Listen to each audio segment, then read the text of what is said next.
And from what I understood, there was probably another 3 years left before they wanted to retire. Mm-hmm. So we gave them an early gift of retirement. We gave the community an early gift of their retirement. Now, I don't know. I know that they're one of the stores that's open on Sundays, and it's, but we'll figure it out because we're some resilient people.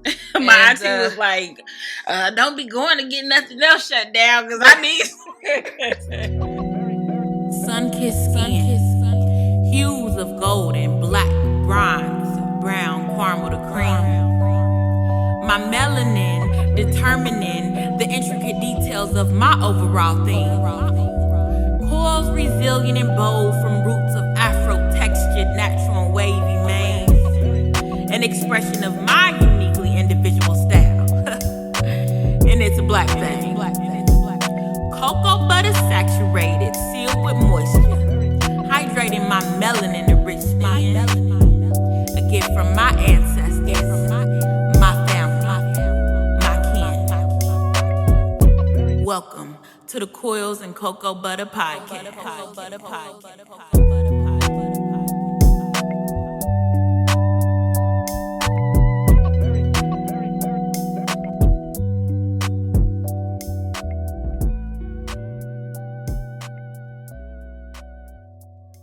Welcome back to the Coils and Cocoa Butter Podcast. I'm your host, Jazz.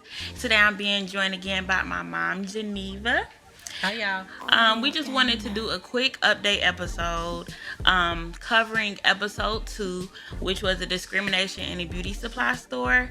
If you haven't caught that episode, go click on that one before you listen to the update.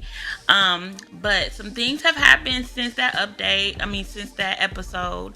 That incident happened in March, and basically what happened was I went into the beauty supply store, and I experienced discrimination. The police were called on me, and then I posted a video that went viral following my posting. So it was important to me for it to not just end there. I did not expect the huge outpouring of support. I was contacted by different programs in Cincinnati. People wanted to hear my story. Just other people that had experiences. And honestly, guys, it was really overwhelming for me. I definitely had a panic attack. And which my family could attest to. It was weird to me that people thought that I posted that video for clout or attention. Number one, because I would have looked my best. Like, if I knew I was about to be viral, I actually just was leaving work and I just was regular old day. But it was important to me once that happened because it really just became a thought in my mind, like, why did this happen to me? And a scripture that I kind of use as a professional that I keep in my office is Isaiah 6:8, which says, "Then I heard the voice of the Lord saying, whom shall I send and who will go for us? And I said, here I am, Lord, send me." And what that scripture means to me is basically like when God is looking for someone to go on his behalf and volunteering, like sometimes what us saying like, Lord, I'm willing to do your will, no matter what that looks like. Sometimes that means I'm being in an uncomfortable situation. So I kind of thought about the situation, like out of all days, out of all the people, why was it me that it happened to? So I'm like, okay, well, if this is an opportunity for me to use my voice to help my people, then I'm gonna do that.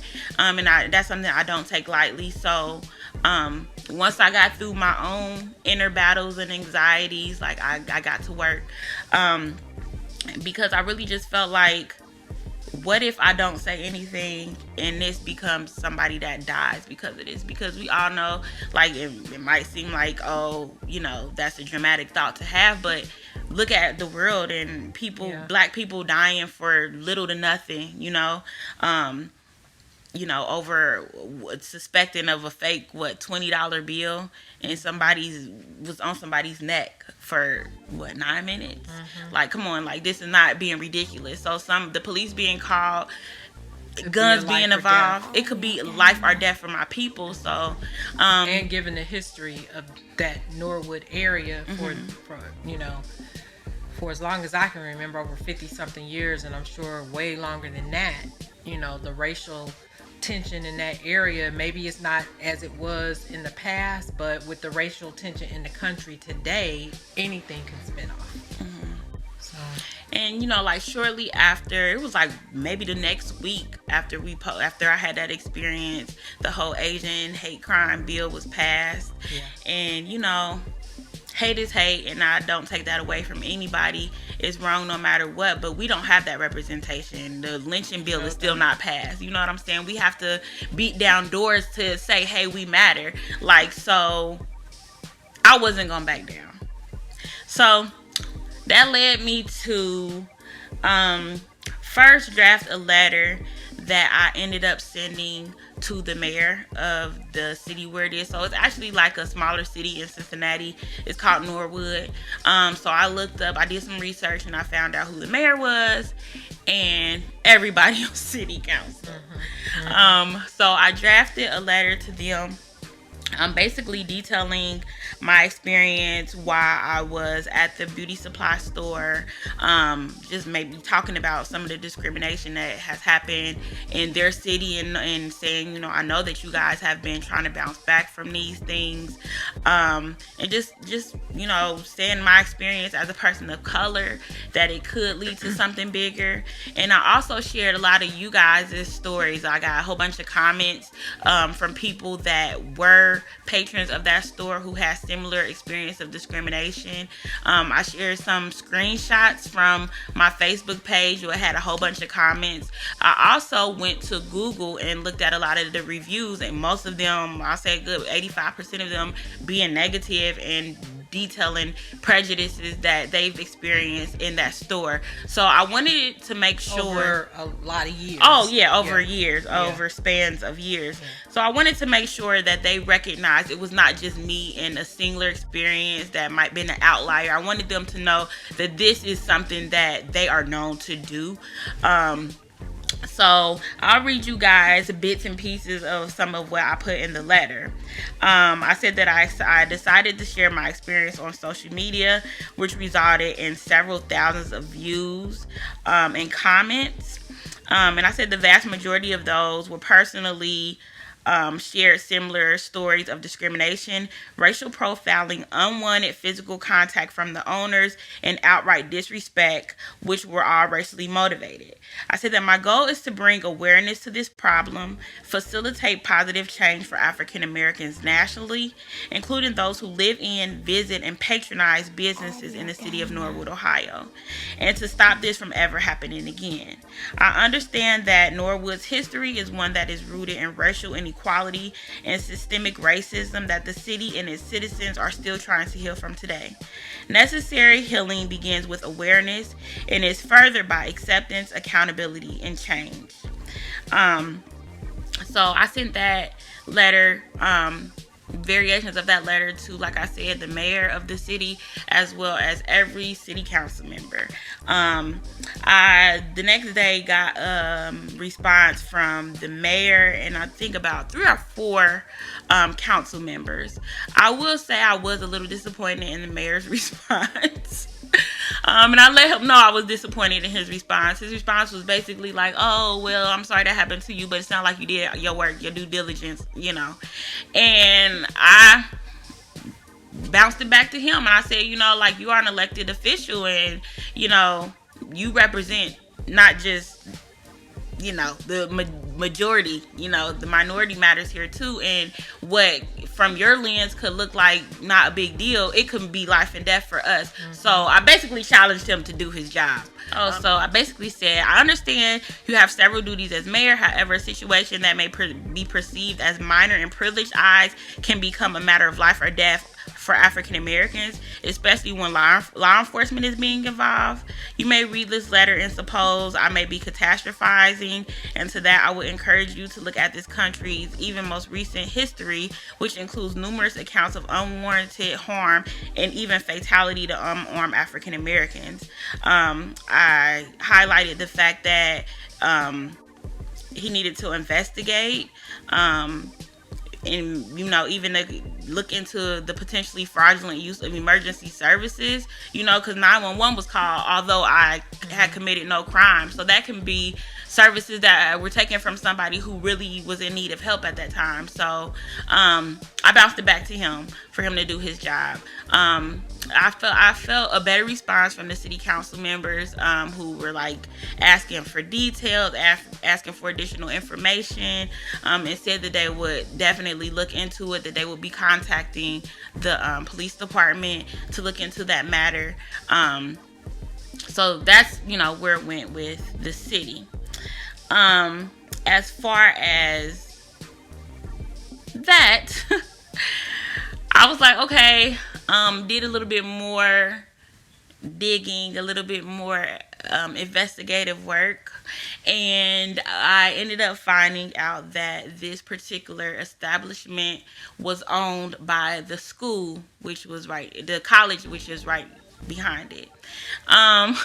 Or the property where they have their store. Right, not necessarily the business, but the property where they were at. So they were the landlords to this establishment. So once I found out that they were owned by the school, I did the next best thing, which was to contact the school. So I'll let you kind of take over, because you kind of took over after we sent the initial letter. Yeah. So I contacted the school and spoke to a couple of people there. One person in particular got me in touch with the facilities person who kind of like does the property management. And so I contacted that person, and given the magnitude, given the magnitude of this situation, the person who managed the property basically kind of punted it back to me, saying, hey, like, this is a big deal. This is beyond what we can really address as property managers. Contact the school. So I did that. I contacted the school and talked to the original person that I had spoken with. And from there, that person got me in contact with not only the executive who was over all the property management for the school, but also the school's attorney. And so with that, we put together another letter that we sent to the executive who had ownership for the real estate for the school, as well as the attorney. And we wrote a pretty similar letter to what Jasmine had sent to the mayor's office, detailing everything that had happened. But we also kind of looking at the mission and the purpose and the goals that the school identified on their website, identified to them that, hey, this is out of line with what you all say you're about. These things are in direct opposition to your mission, to your vision, to the values that you state on your website. And then we kind of went into detail around all the things that Jasmine shared. We also shared with them all those comments, attachments with so many comments about experiences that other people have had within the city of Norwood, Ohio.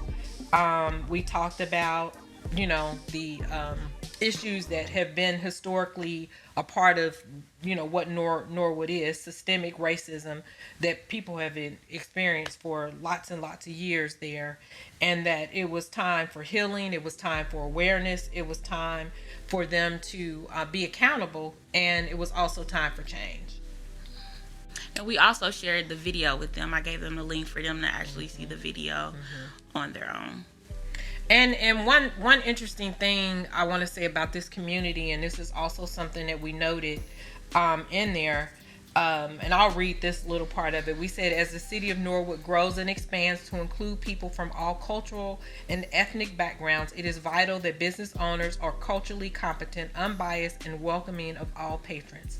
We believe these values align with the schools, and that you will reconsider associations with businesses whose practices are discriminatory in nature and are not reflective of God's love. So that's kind of like how we ended the message. And to be quite honest, pretty immediately, I would say within a week or so at the most, we got a response back. I'm kind of looking at the dates here a little bit. Actually, it wasn't even a week. It was a couple of days. It was a few days later. We did get a response back, just kind of acknowledging that they had received the correspondence that we sent, that the situation was very disturbing, that they were going to look into the matter and then follow back up with us about, you know, what their investigation turned up with. So I think that they did, when they followed back up, then they said that they didn't have any formal complaints outside of our, you know, complaints. Yeah, they did say that. But they said, nevertheless, the reports you sent us are troubling, and as you note, are not in alignment to the principles of not only the owner, but the management company as well. So not the owner being the school, but also the management company as well. And that they had reached out to Hair Lucky to let them know about the complaints, that they didn't share our names or anything like that. And that they also told them that these behaviors will not be tolerated, and if it exists at their establishment, that they would insist that they must stop. We deeply regret that this happened. We do appreciate you having brought it to our attention. So that's kind of where it was left off as of May. At that point, I kind of felt like I did my due diligence. I contacted everybody. Like, I know everybody had their opinions about how I handled it, while I was there, while I wasn't there. You shouldn't just go there. But at the end of the day, I feel like people get stuck on it's only one right way to do things. Just because you would have handled it a different way does not mean that I was wrong or I was right. Like, we handle it different, but I still handle my business. Like, so I felt like I did my due diligence at that point. Like, I was just satisfied with, like, so if anything does happen, if there are any incidents, if I turn on the news and I see something happen, can't nobody act like they didn't know it was an issue at this point, because I didn't took it all the way to the mayor's office. But we also reached out to 2 news stations in Cincinnati. One news station didn't respond back to us at all. Another news station did and forwarded on to a reporter for further investigation. We didn't hear anything back on that. But someone also contacted, was it Voice of Black Cincinnati? The Voice of Black Cincinnati contacted you, and so the video was shared there. Just got a lot of additional attention there. But there was another broadcast station. I can't remember who it was, but there was another, I guess, activist in here in Cincinnati who reached out to you. But that was at the time where like anxiety was high and it was a whole lot, because there was a lot of comments kind of coming your way and you were filtering through all of that. And then we knew we were kind of working this other stuff, you know, alongside of, you know, the video and responding back to the comments and stuff like that. So it was a whole lot that was going on during that time that we were just, you know, working through. Yeah, just still pressing through the here I am, Lord, send me. But it was really hard for me at that time, just because it was so much and people in my ear and it was a lot. But you know something, you know, in terms of what you said about people handling things differently, and that there's not just one way to handle it. But when, you know, at the end of the day, if that was a place that really God called you to be at for whatever reason, you know, even though you know I told you about my experience, even though you were there, it was for a purpose that was bigger than you. You know what I'm saying? Because at the end of the day, maybe nobody else would have taken this to the next step. I mean, they've been around for what, 50 years, They've been 30 years? Yeah. And the thing is, what lit a fire under me to even like, okay, I'm gonna go ahead and send a letter to the university, because I think you were kind of like, listen, I've done as much as I can do at this point. Like, I need a minute to kind of sit back and just kind of, you know, detach from this just a little bit, because it was overwhelming. But it gave me I got her second wind, and the second wind was well, let me be the person, I said to her, let me be the person that interacts with this school. And I'll copy you on everything, and we'll write. We typed the letter. I typed the letter and everything, but she was like the contact person at that point, and just forwarding everything to me and attaching my name to everything, just because I was like, oh my gosh, it's so much people asking for interviews, and it was just a lot going on. So I was kind of overwhelmed. It was a lot, but had it not been you, it may have just been the same old thing. Somebody experiencing something there. And then the next day, somebody else experiencing something there, and then that just cycle continued like it had for all of those years, because it was happening before you was born. So in the case of send me, God, like, okay, even though you didn't feel like you were prepared for all of that, God got everything. He put everything into place and put everything into motion, and knew what the plans were going to be, and it would work out at the end of the day. I always tell people, like, come for me if you want to, but if you know who my daddy is, like, God don't play about me. Now, I'm imperfect, but I am obedient, and I'm in alignment, and I call to God for everything. So just even the little things, like, God, like, okay, I got you. So that's what this situation turned out to be. So here we are. What month is it? September. And was it last month? It was March. It was March when all of this happened. So now we're in September. So a year and however many months later. This happened this March. year. Yeah, what am I thinking? Yes, months later. Yeah, months later. About 6 months. I just saw a post on Facebook like that the Hair Lucky was closing, and my cousin sent it to me and was like, look at this. So I was like, oh. So we had to go investigate. Yeah. Because we are we are the detectives. I'm my mama's child, y'all. She nosy. She gonna find out the deets, and that's how I am too. So I told y'all I would never go back in that store, and I didn't go. I went to the threshold because somebody else went in the store. Yeah, her mama went in the store. I can't, because yeah, I can't really disclose everything, but I did go into the store, and I spoke with someone in the store who basically gave me the 411, who basically let me know why the store was closing, and that it was closing not because the owners wanted to close or to retire, but because they were pretty much being forced into going into retirement, that their lease is not being renewed, that the school decided to terminate their lease and to buy them out, and at the end of the day, that's what it is. That's what it is. Yep. I mean, and I'm not naive enough to believe like this is a business. Like they probably, in terms of the owners and everything, maybe they had another plan for the property down the line or whatever.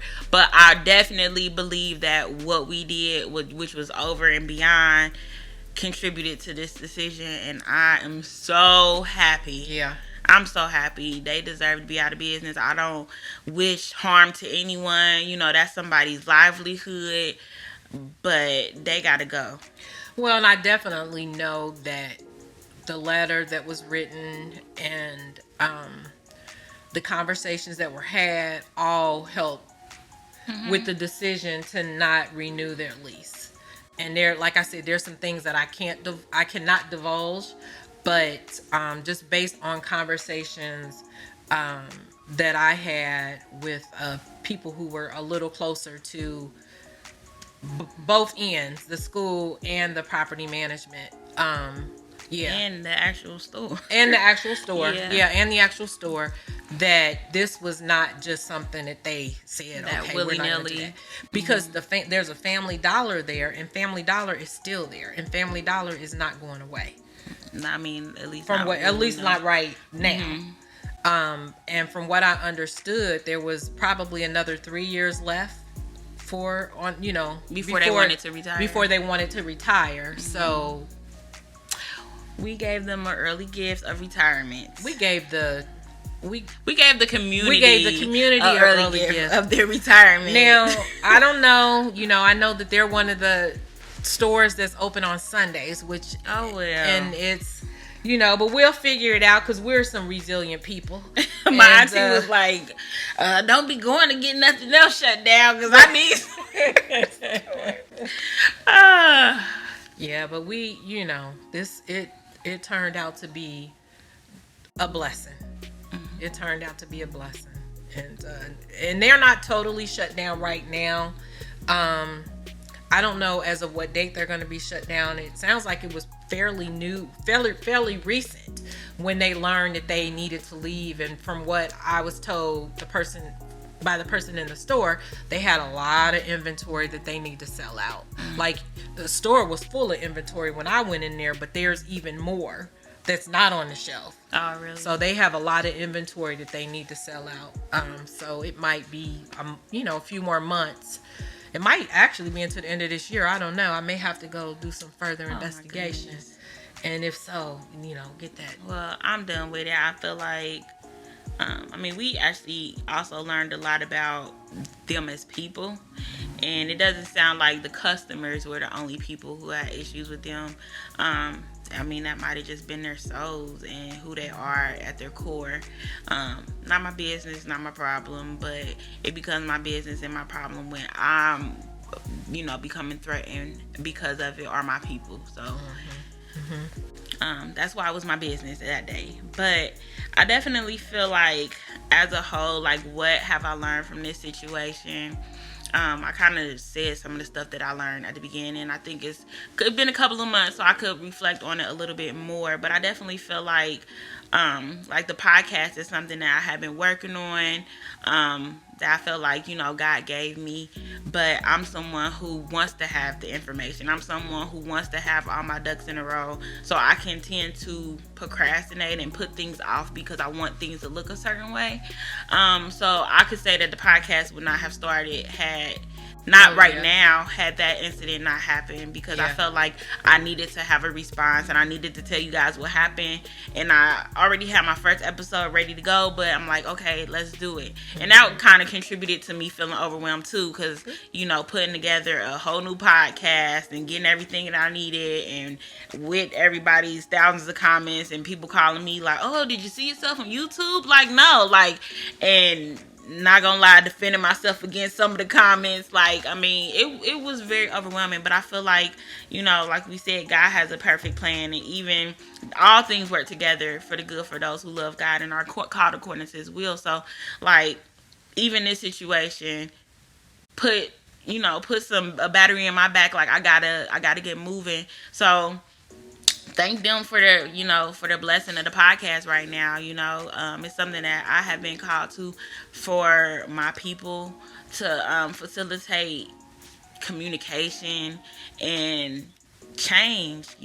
So like I said, here I am, Lord, send me, even when it's difficult, even when I'm scared, even when I have a panic attack and cry and tell my family I can't do it, I'm shut down, leave me alone, and then I get back to it in a couple of hours. But this could be a catalyst for other things, because this was our experience, or your experience, really. Mine's previously, but this was your experience there, which ended up being the experience of many.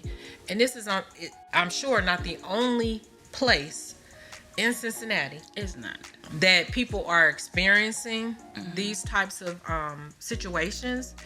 But, talking about it here and the follow-up stuff, and what we learned from that process, maybe, a vehicle to help other people who may be in similar situations, and for us to kind of work together with the Voice of Cincinnati, and I'm just kind of throwing some stuff out here, but other vehicles that all kind of work together to a degree for us to have a voice through the YouTube, through the Instagram, through every channel that it went out, through the Voice of Cincinnati, and what we learned in terms of, find out who you really need to talk to, find out who is really in charge, not spiritually, but what I'm saying, who's really in charge, because we would have not known who really owned that property. I did it some wasn't digging. evident. I made some phone calls. Yeah. I ain't gonna lie. Yeah. Anyway, I did some digging. So helping other people to get to that space of how to be a mini detective, or you could teach or a class. Cause yeah, we could teach a class on that. But also like the professionalism that you have to have when you're speaking to executives or news stations, or people in certain positions, so that you can be heard. Yeah, I mean, I feel like even with that professionalism, like I know how to walk into a room and I know how to talk to people, but at the same time, I come with a little, okay, but you still, spice. Yeah, you still gonna do your job. I just think ultimately, like, it's definitely just still a call to action for it, because we don't know what business is gonna be replaced there, and we can't always see the hatred that other people have for us or the prejudice, and I'm not going to take away from them. Like, I'm sure being business owners, they have had incidents where people stole from them or whatever. Not to say like, oh, well, you should expect that, but you do have to, like, every store, Target, Walmart, like the big stores, account for those type of things. So like, you have to in some way as a business owner account for the fact that people ain't always gonna have the best intentions, but we can't excuse them and say, oh, well, because they had these experiences, they could treat people like that. Because if black people showed up with that same mentality, they wouldn't be in business. Nothing. Like, this whole country would be turned upside down. Yeah. Like, thank God we are not those people. Like, so I just, it is what it is. I'm happy that I was able to do my part. I'm sure this won't be my last time in a situation that I have to fight for and defend my people. That's been something that I've been known to do, and call people out when they need to be called out. And I'll do it again. I'm unapologetic about it.